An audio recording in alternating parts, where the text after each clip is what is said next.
کیا ہوتا ہے جب ایک چرواہا زمین پر خدا کا دعویٰ کرنے والے سلطان کو للکارنے کے لیے چنا ہوا رسول بن جاتا ہے؟ نیل میں بہتے ہوئے ایک بچے سے لے کر سمندر کو تقسیم کرنے والے آدمی تک، کہانی معجزات، سرکشی اور خدائی تقدیر کی جس نے صدیوں سے لاکھوں لوگوں کو متاثر کیا ہے۔ تو آئیے جانتے ہیں حضرت موسیٰ علیہ السلام کی پوری کہانی اس ویڈیو میں۔ حضرت موسیٰ علیہ السلام کی پیدائش کے وقت مصر پر فرعون کی حکمرانی تھی، جو ایک ظالم اور خود کو خدا سمجھنے والا بادشاہ تھا۔ وہ بنی اسرائیل سے نفرت کرتا تھا، جس وجہ سے اس نے بنی اسرائیل پر ظلم و ستم ڈھائے، انہیں غلامی میں رکھا اور ان کے ساتھ سخت رویہ اختیار کیا۔ ایک رات فرعون نے خواب میں دیکھا کہ فلسطین کی طرف سے آگ بڑھتی ہوئی مصر میں آ پہنچی ہے، جس نے فرعون کے گھروں کو تباہ کر دیا، پر بنی اسرائیل کے بچوں کو کچھ بھی نہیں ہوا۔ تو اس خواب نے اسے پریشان کر دیا۔ تو اگلے دن اس نے نجومیوں اور جادوگروں کو بلایا اور تعبیر بتانے کا کہا۔ تو انہوں نے بتایا کہ بنی اسرائیل میں ایک لڑکا پیدا ہونے والا ہے جو تمہاری سلطنت کو تباہ کر دے گا اور تمہیں مار ڈالے گا۔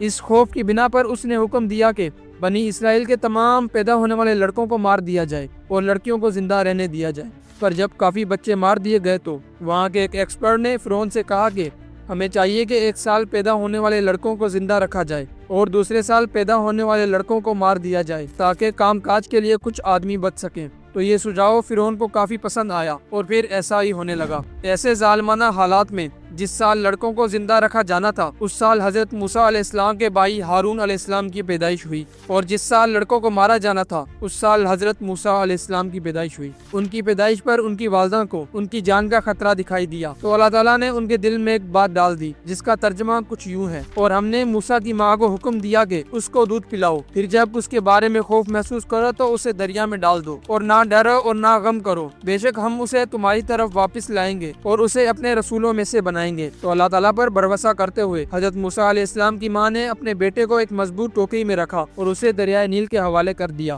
اللہ تعالیٰ کے حکم سے وہ ٹوکری دریائے نیل کے پانی کے ذریعے سے فرعون کے محل تک جا پہنچی، جہاں اسے فرعون کی بیوی آسیہ نے پایا۔ آسیہ جو ایک نیک اور مہربان خاتون تھی، بچے کی معصومیت اور خوبصورتی دیکھ کر پگھل گئی، کیونکہ وہ بھی اولاد سے محروم تھی، اور انہوں نے فرعون سے بچے کو نہ مارنے کی درخواست کی، اور انہیں کہا کہ یہ ہمارے لیے خوشی کا باعث بن سکتا ہے اور ہم اسے اپنا بیٹا بنا لیں گے۔ تو فرعون نے اس بچے کی جان بخش دی اور آسیہ کو اسے پالنے کی اجازت دے دی۔ بچے کو بھوک لگی ہوئی تھی، پر وہ کسی کا دودھ پی نہیں رہا تھا۔ تو حضرت موسیٰ علیہ السلام کی بہن جو دور سے ٹوکری کا پیچھا کر رہی تھی، چالاکی سے فرعون کی بیوی کو ایک دودھ پلانے والی خاتون کا مشورہ دیا، اور پھر وہ ایک خاتون کو لے کر آئی جو کہ حضرت موسیٰ علیہ السلام کی والدہ تھی، جنہیں ان کے بیٹے کو دودھ پلانے اور کچھ عرصہ تک اس کی پرورش کرنے کا موقع دیا۔ یوں اللہ تعالیٰ کا وعدہ پورا ہوا۔ ابتدائی سالوں کے بعد حضرت موسیٰ علیہ السلام کو فرعون کے محل میں واپس لایا گیا، جہاں انہوں نے ایک شہزادے کی حیثیت سے پرورش پائی۔ حضرت موسیٰ علیہ السلام نے فرعون کے محل میں پرورش پائی اور ایک مضبوط اور طاقتور آدمی بنے، جس پر ایک آیت کا ترجمہ کچھ یوں ہے: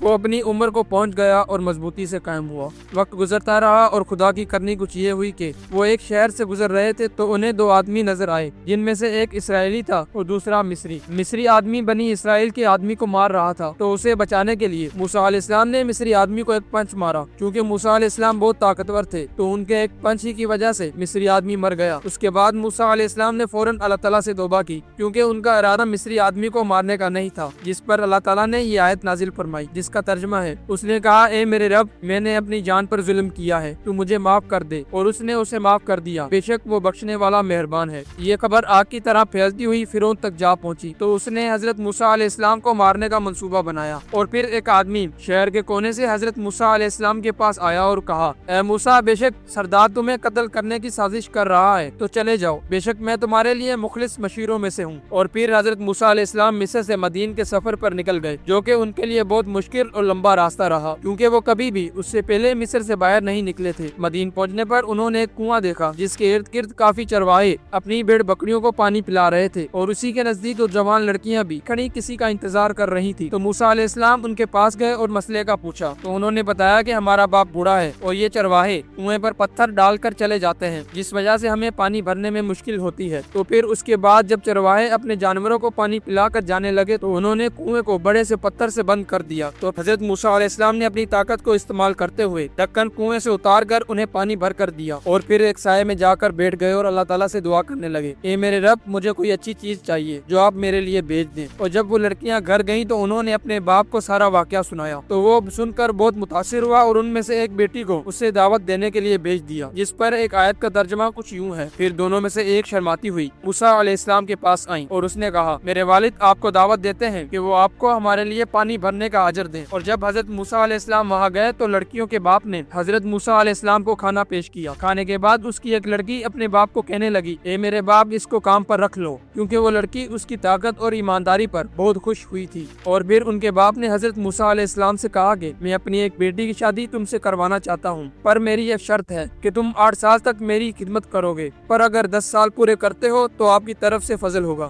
تو اس پر حضرت موسیٰ علیہ السلام مان گئے اور ان کی بیٹی سے شادی کر لی، اور پھر 10 سال اپنے سسر کی بکریاں چرائیں اور ان کی خدمت بھی کی۔ مدین میں 10 سال گزارنے کے بعد حضرت موسیٰ علیہ السلام اب مصر واپس جانا چاہتے تھے تاکہ اپنے گھر والوں سے مل سکیں، تو وہ اپنے بیوی بچوں کے ساتھ اپنے سسر سے اجازت لے کر مصر کے سفر پر نکل پڑے۔ چلتے چلتے رات ہو گئی۔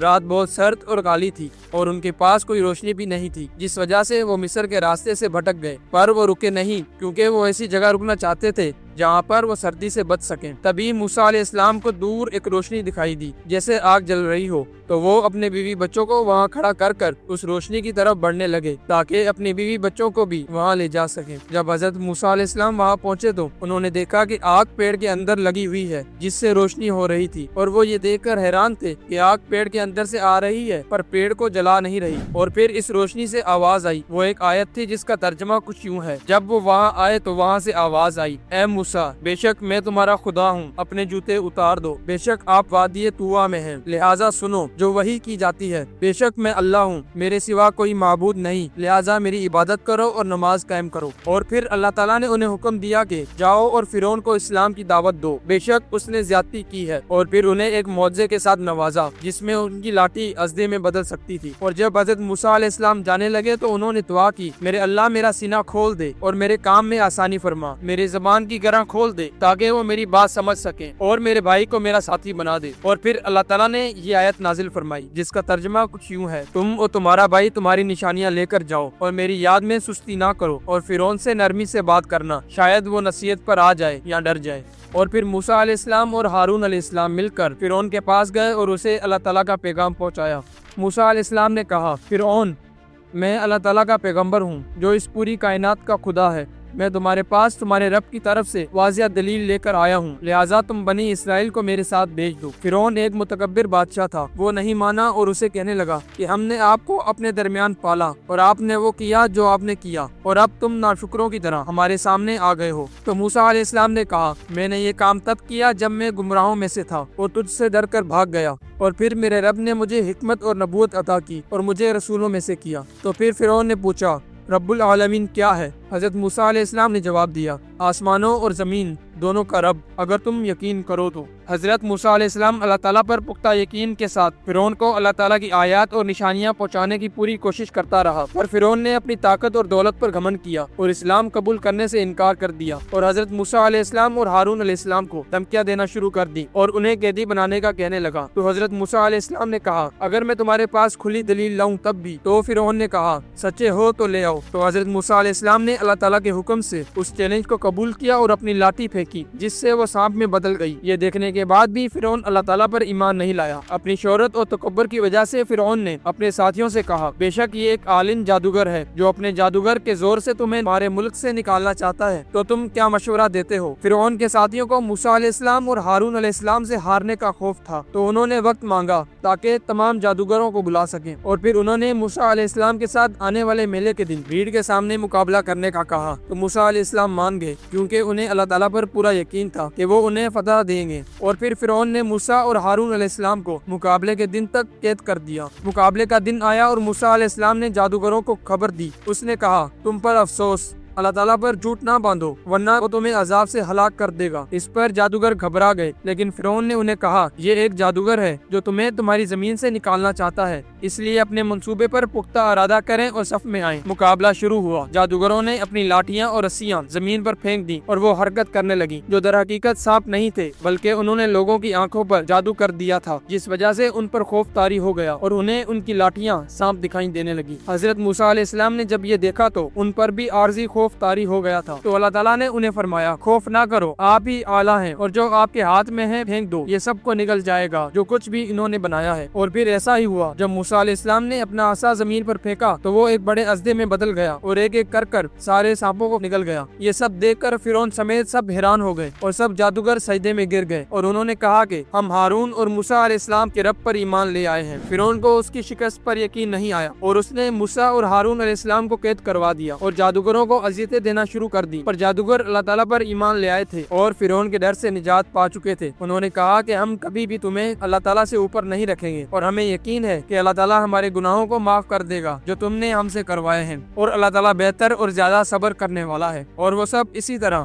اللہ تعالیٰ پر یقین کے ساتھ شہید ہوئے۔ سبحان اللہ۔ فرعون کے لوگ موسیٰ علیہ السلام اور ان کے دعوتی کام سے پریشان تھے۔ تب فرعون نے انہیں کہا کہ ہم بنی اسرائیل کے مردوں کو قتل کر دیں گے اور ان کی عورتوں کو زندہ رکھیں گے، بے شک ہم ان پر مسخر ہیں۔ اور پھر انہوں نے ان کے مردوں پر ظلم ڈھانا شروع کر دیے۔ موسیٰ علیہ السلام نے انہیں کہا کہ صبر کرو اور اللہ تعالیٰ سے مدد مانگو، بے شک یہ ساری زمین اللہ تعالیٰ کی ہے اور جسے چاہتا ہے اسے اس کا وارث بنا دیتا ہے، پر بہترین انجام نیک لوگوں کے لیے ہے۔ بنی اسرائیل بہت سالوں سے مشکلات کا شکار تھے تو وہ بے بس اور مظلوم ہو کر تھک چکے تھے، تو حضرت موسیٰ علیہ السلام کو شکایت کی کہ آپ کے آنے سے پہلے اور آنے کے بعد بھی ہمیں نقصان پہنچایا گیا ہے۔ تو موسیٰ علیہ السلام نے کہا شاید تمہارا رب تمہارے دشمن کو ہلاک کر دے اور تمہیں زمین پر جانشینی دے اور دیکھے کہ تم کیا کرتے ہو۔ اور پھر اللہ تعالیٰ نے مصر کے لوگوں کو قحط اور فاقہ کشی میں مبتلا کر دیا اور ان کی آزمائشوں میں اضافہ کر دیا۔ ان پر سیلاب، ٹڈی، جوئیں، مینڈک کے خون اور الگ الگ چیزوں کا عذاب ڈال دیا، پر وہ انکاری رہے۔ اور پھر جب مینڈکوں نے ان کے صاف پانی کو خراب کر دیا اور ٹڈیوں نے ان کی فصل کھا لی اور باقی بچی ہوئی سیلاب نے تباہ کر دی، تو ان کے لیے حالات ناقابل برداشت ہو گئے۔ تو انہوں نے موسیٰ علیہ السلام سے کہا اے موسیٰ، اپنے رب کو اس مطابق پکارو جس کا اس نے تم سے وعدہ کیا ہے، اور اگر آپ ہم سے اس عذاب کو دور کر سکتے ہیں تو ہم ضرور آپ پر ایمان لے آئیں گے اور بنی اسرائیل کو آپ کے ساتھ بھیج دیں گے۔ اور پھر موسیٰ علیہ السلام نے اللہ تعالیٰ سے دعا کی، جس کے بعد اللہ تعالیٰ نے ان سے عذابوں کو دور کر دیا۔ پر مصر کے جاہل لوگوں نے اپنے وعدوں کی پاسداری نہیں کی، وہ نجات پانے کے بعد ایمان کا مذاق اڑانے لگ گئے۔ فرعون اور اس کے قوم کے مسلسل انکار کے بعد اللہ تعالیٰ نے موسیٰ علیہ السلام کو حکم دیا کہ رات کے وقت بنی اسرائیل کو لے کر مصر سے نکل جاؤ، اور پھر موسیٰ علیہ السلام سینکڑوں بچوں، عورتوں اور مردوں کے ساتھ وہاں سے نکل گئے۔ پر فرعون کو پتہ چل گیا اور وہ ان کی تلاش میں نکل گیا، تو اللہ تعالیٰ نے موسیٰ علیہ السلام کو بحیرہ احمر ریڈ سی کی طرف بڑھنے کی ترغیب دی۔ جب وہ وہاں پہنچے تو بنی اسرائیل کے لوگ ڈر گئے اور موت سے خوف کھانے لگے، کیونکہ آگے سمندر تھا اور پیچھے فرعون اور اس کے سپاہی بھی آ گئے تھے۔ اللہ تعالیٰ نے اس موقع پر موسیٰ علیہ السلام پر وحی نازل فرمائی، جس کا ذکر قرآن میں ہے۔ پھر ہم نے موسیٰ علیہ السلام پر وحی نازل فرمائی کہ اپنی عصا سمندر پر مارو، تو وہ پھٹ گیا اور ہر حصہ بلند و بالا پہاڑ کی طرح تھا۔ اور پھر اس لمحے حضرت موسیٰ علیہ السلام نے سمندر پر اپنی لاٹھی ماری، جو کہ دو حصوں میں بٹ گیا اور بیچ میں ایک راستہ بن گیا، اور بنی اسرائیل نے آسانی سے سمندر پار کر لیا، اور بنی اسرائیل کے لوگ اس خدائی مدد پر خوش ہوئے۔ اور جب فرعون نے انہیں جاتے دیکھا تو تکبر سے بھر گیا اور کہنے لگا ہم بھی یہ پار کر سکتے ہیں۔ تو جب وہ سمندر کو پار کرنے کے لیے سمندر میں گھسے تو اللہ تعالیٰ نے پانی کے پہاڑوں کو ان پر گرا کر انہیں غرق کر دیا اور فرعون کو آنے والی دنیا کے لیے ایک سبق کی مثال بنا دیا۔ جب حضرت موسیٰ علیہ السلام سمندر کو پار کر رہے تھے، حضرت جبرائیل علیہ السلام بھی گھوڑے پر سوار تھے، اور جب ان کا گھوڑا کہیں پر پاؤں رکھ کر اٹھاتا تو فوراً وہاں سے گھاس اگنے لگ جاتی۔ اور یہ منظر بنی اسرائیل کے لوگوں میں سے ایک آدمی جس کا نام المصری تھا دیکھ رہا تھا، اور اس نے خاموشی سے گھوڑے کے پاؤں کی مٹی اٹھا لی۔ موسیٰ علیہ السلام جب یروشلم پہنچے تو انہوں نے اپنی قوم کو کہا اے میری قوم، اس پاک سرزمین میں گھس جاؤ جو اللہ تعالیٰ نے تمہارے لیے چنی ہے، اور پیچھے مت ہٹنا ورنہ تم خسارے میں لوٹ جاؤ گے۔ ان میں سے صرف 2 آدمی جن کا نام یوشع اور کالب تھا وہ اندر جانے کے لیے تیار ہوئے اور اپنے ایمان پر رہے۔ باقی سب نے موسیٰ علیہ السلام سے کہا تم اور تمہارا رب جا کر ان سے لڑے، ہم یہیں بیٹھے ہیں۔ تو اس پر موسیٰ علیہ السلام نے دعا کی اے میرے رب، میں صرف اپنے اور اپنے بھائی پر اختیار رکھتا ہوں، لہٰذا ہمیں باغیوں سے الگ کر دے۔ اور پھر اللہ تعالیٰ نے نافرمان لوگوں کو سزا کے طور پر اس سرزمین کو 40 سال تک ان پر حرام کر دیا اور وہ صحراؤں میں بھٹکتے رہے۔ اللہ تعالیٰ نے حضرت موسیٰ علیہ السلام کو کوہ طور پر ملنے کا کہا اور اس سے پہلے انہیں 30 دن روزے رکھنے کا کہا، تو انہوں نے بنی اسرائیل کو ہارون علیہ السلام کے حوالے کیا اور کہا صحیح کرتے رہنا اور مشرک لوگوں کے راستے پر مت چلنا۔ اور پھر جب موسیٰ علیہ السلام اللہ تعالیٰ سے ملاقات کے لیے روانہ ہوئے تو ان کے بعد سامری نے رونا پگھلا کر بچڑے کی شکل میں تبدیل کر دیا، اور جو مٹی حضرت جبرائیل علیہ السلام کے گھوڑے کے کھر سے لی تھی اسے اس پر پھینک دیا، جس سے گائے نے آواز نکالنا شروع کر دی، جس سے بنی اسرائیل کے کافی لوگ گمراہ ہو گئے اور اس کی پوجا کرنا شروع کر دی۔ اور جب ہارون علیہ السلام نے انہیں سمجھانے کی کوشش کی تو وہ کہنے لگے جب تک موسیٰ علیہ السلام واپس نہیں آتے ہم یہ کرتے رہیں گے۔ اور جب موسیٰ علیہ السلام واپس آئے اور انہوں نے بنی اسرائیل کو پوجا کرتے دیکھا تو بہت غصہ ہوئے اور ہارون علیہ السلام کو داڑھی سے پکڑ کر پوچھنے لگے کہ تم نے ان کو کیوں نہیں روکا؟ تو ہارون علیہ السلام نے کہا او میری